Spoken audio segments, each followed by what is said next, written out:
My loves, if you have not seen the photo, the image that accompanies this podcast episode, let me describe it to you. So it's myself seated in a chair next to my dear friend Chase Jarvis, who is a photographer and a beautiful content creator based in Seattle who gives impeccable interviews in a super cool studio.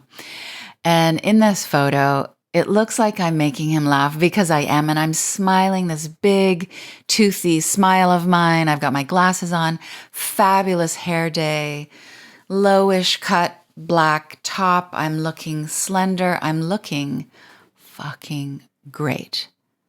Now let's begin this story.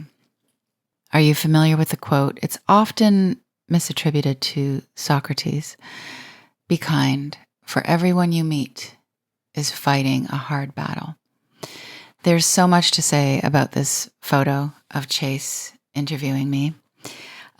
Good hair day because Chase is a total pro and he has a stylist and a proper green room and amazing swag for all of his guests on his show.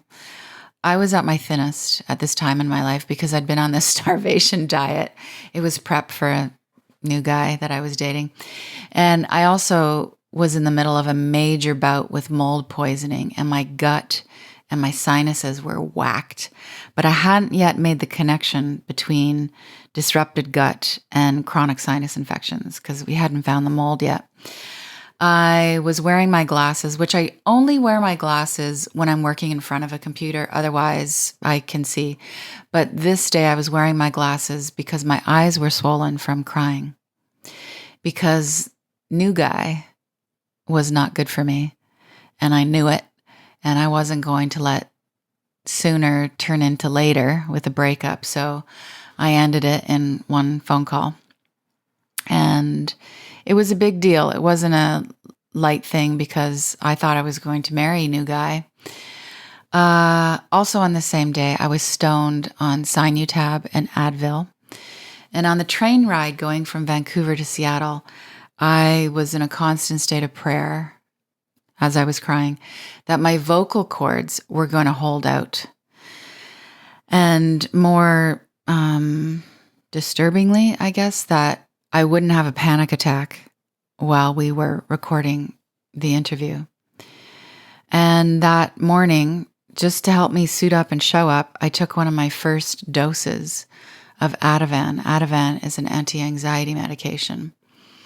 But if you could see it, you would say, she looks great in this photo. Don't I look great in that photo? This is the time of my life when my hormones tanked.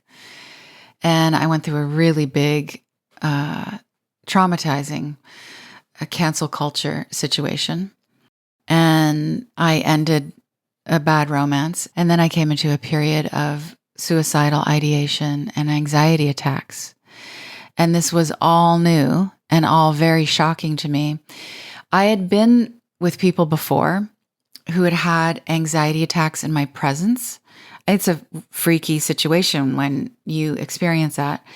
And I had no idea what they were going through. I just thought, wow, unhinged. But now I knew. And the show had to go on. And I walked into Chase's studio, amazing space, all hugs, all smiles. And his team were so lovely. A lot of them were big fans of my last book, so there were more smiles. There was a beautiful spread. They'd ordered lunch in, but I was too anxious to eat. I had also just done an EMDR therapy intensive, as one does.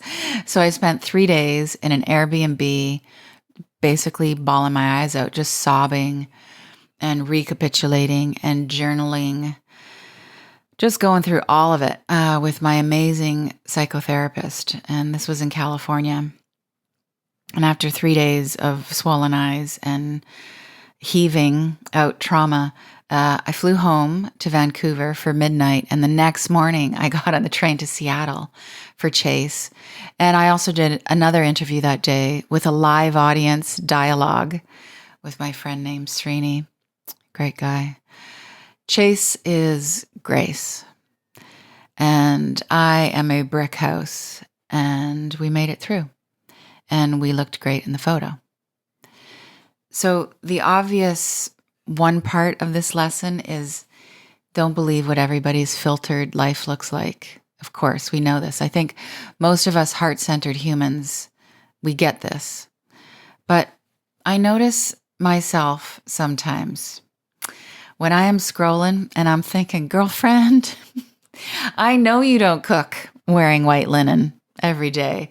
And I know that video probably took you 40 takes. And I don't think that you need that filler in your face. We all know it's filler. And I'm judging them for filtering. And that's a microaggression. It brings my vibe down. I don't like who I am in that judgy moment, as entitled as I feel with everybody's filters and fillers. And I see that this kind of microaggressive climate is so much a part of social media. It's part of the voyeurism culture. But here's a pro tip that I now practice.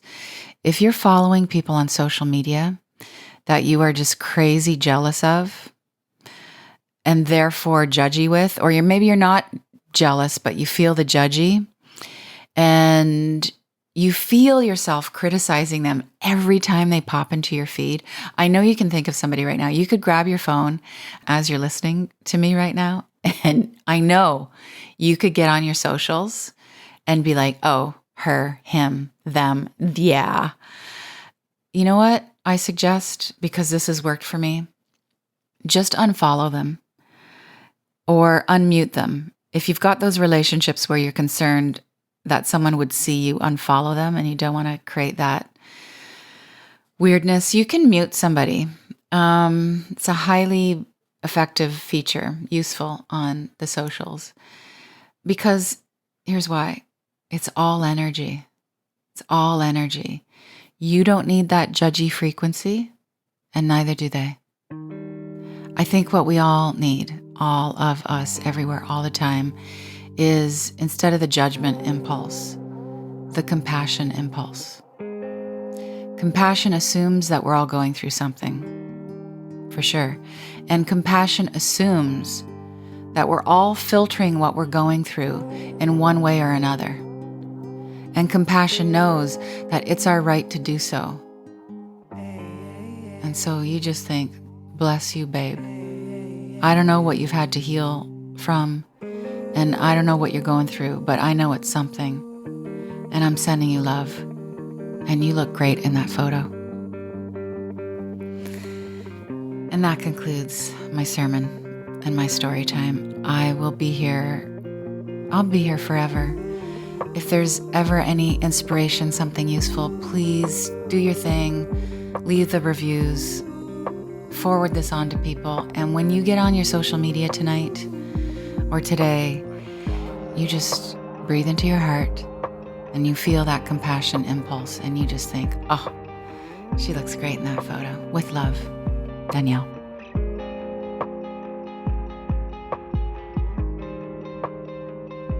Thank you so much for listening, for feeling, for spreading the word.